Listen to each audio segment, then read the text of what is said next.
بسم الله الرحمن الرحيم الحمد لله رب العالمين والصلاة والسلام على رسول الله صلى الله عليه وسلم أما بعد السلام عليكم ورحمة الله وبركاته وحير كهر أما وحكي رفر يلا بعطن ساعات كهر مركي دوقة عاصمة هرقيسة وكتشوابي كلانكي حزبك وطني وكوكب سنة حفيز كيسة كهر waxay soo gaaray warar aad dhiilow leh oo ah in shaqaalihii dowladda hoose ee Hargeysa aanay mushahar qaadanin sidii caadada iyo dhaqanka ahayd. Qofku marka uu xilka iyo mas'uuliyadda saaran guto ayaa loogu garaabi karaa inuu wax dheeraad ah ku daro, iyada oo sidaas kirooyinkii iyo biilashii iyo waxbarashadii looga sugayo shaqaalihii uu maayarka Hargeysa mas'uulka ka ahaa. Waxa ayaan darro ah in mar kale uu galo waxaan hawshiisa ahayn. Halkan waxaan ku soo bandhigayaa 5 warqadood. Waa warqad ay guddida fulinta ee dowladda hoose ee Hargeysa maayarka, maayar ku-xigeenka iyo xogayaha fulintu u direen wasiirka arrimaha gudaha iyagoo ku socodsiiyey wasiirka maaliyadda iyo madaxweynaha Somaliland. Warqadan sida ka muuqata waxaa la qoray 22kii March 2019. nuxurkeedu waa shirkad ay qandaraas la galeen si sharciga baalmarsan oo la yidhaahdo GSOL oo ay leeyihiin waxa ay diiwaan gelinaysaa ama hab casri ah u kaydinaysaa xogta guryaha iyo liisamada iyo waxyaabaha kala gedsan ee caasimadda Hargeysa. Waa barnaamij ay leeyihiin waxa ay furay madaxweynaha Somaliland. Dulucdiisa iyo nuxurkiisuna waa in la kordhiyo cashuuro aan baarlamaanka soo marin isla markaana adeegii ummadda loo gacan geliyo dad aan ku tartamin oo qandaraas aan la baahin la iska siiyey isla markaana qandaraaska la leeyahay waxa saamilay ka ah madaxda sare ee dowladda hoose ee Hargeysa. Warqadan dulucdeedu waa in la kordhiyo 5 nooc oo cashuuro ah oo marka la isu geeyo ugu badnaan noqonaya $860 oo la saarayo shacabka Hargeysa. Marka qof 300 baa fuuli kara, mid 200 baa fuuli kara, mid 260 baa fuuli kara.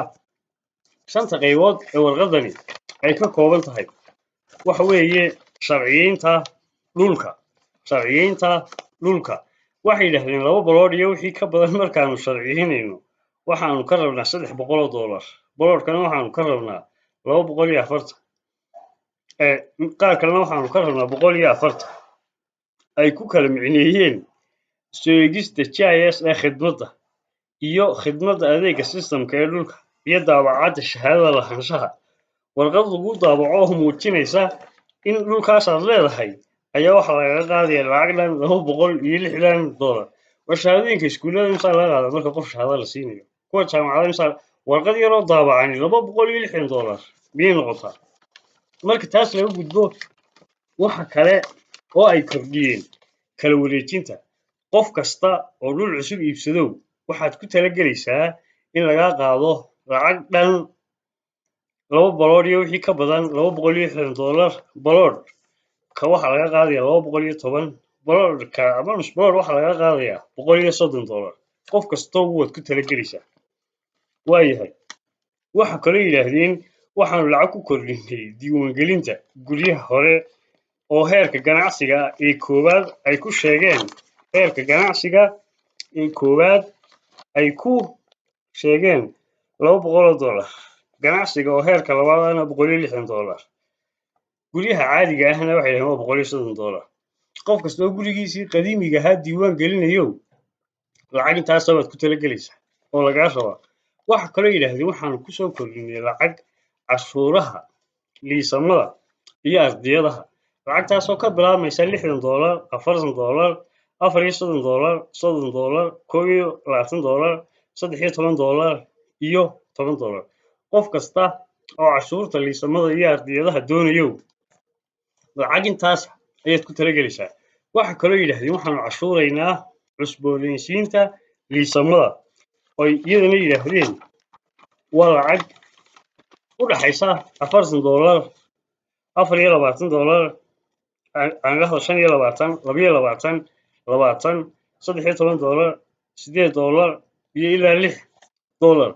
waxa socota xaalufintii ugu dambeysay waxa socota xaalufintii ugu dambeysay qof kasta oo dowladda hoose ee hargeysa u taga inuu dhul sharciyeysto waxa lagu yidhaahdaa waxa aanu kaa iibinaynaa 4 mitir ama 3 mitir oo wata marka waa inuu lacag bixiyo haddii kale kuu diiwaan gelin mayno ay ku leeyihiin waxyaabaha kale ee iyaguna ayaan darrada ah ee muujinaya in dowladda hoose maamulkeeda dhaqaale uu aad iyo aad u liito waxa ka mid ah maalmo dhoweyd waxay soo galeen magaalada kadibna waxa ay qafaashayeen allahuma salli calaa maxamed gawaadhida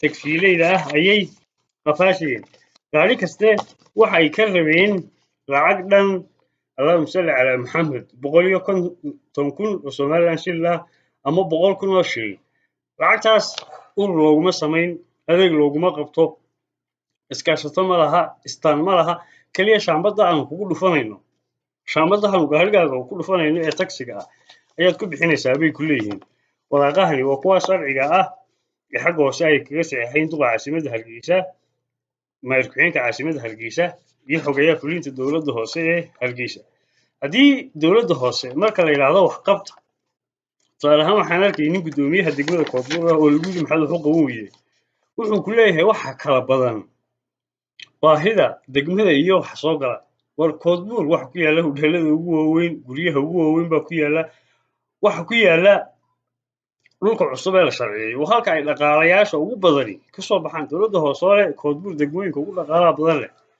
ayay tahay baan arkay haddii aad leedihiin lacagta aanu ka qaadno degmada ibraahim koodbuur iyo degmooyinka kale kuma filla in ay xaalkooda ama howlahooda dabaraan oo waddooyinkooda aan ugu dayactirno oo sariibadahooda aan ugu dhisno fadlan dee meesha banneeya cid intaas isugu filnaysiisa waa la helayaa cid intaas isugu filnaysiisa waa la helayaa waxaan leeyahay waxbaa isku qaadina berbera iyo magaalooyin kale xilbaa caasimadda idinka saaran golayaasha qaranka xisbiyada mucaaridka aqoon-yahanka cid kasta waxaan ugu baaqayaa inay il gaar ah kula socoto lacagahan aan qiilka wadan ee sida sharciga baalmarsan loogu soo rogayo dadka danyarta ah ee raba inay guryahooda kala gedisaan cashuurtaan wasalaamu calaykum waraxmatullaahi wabarakaatuh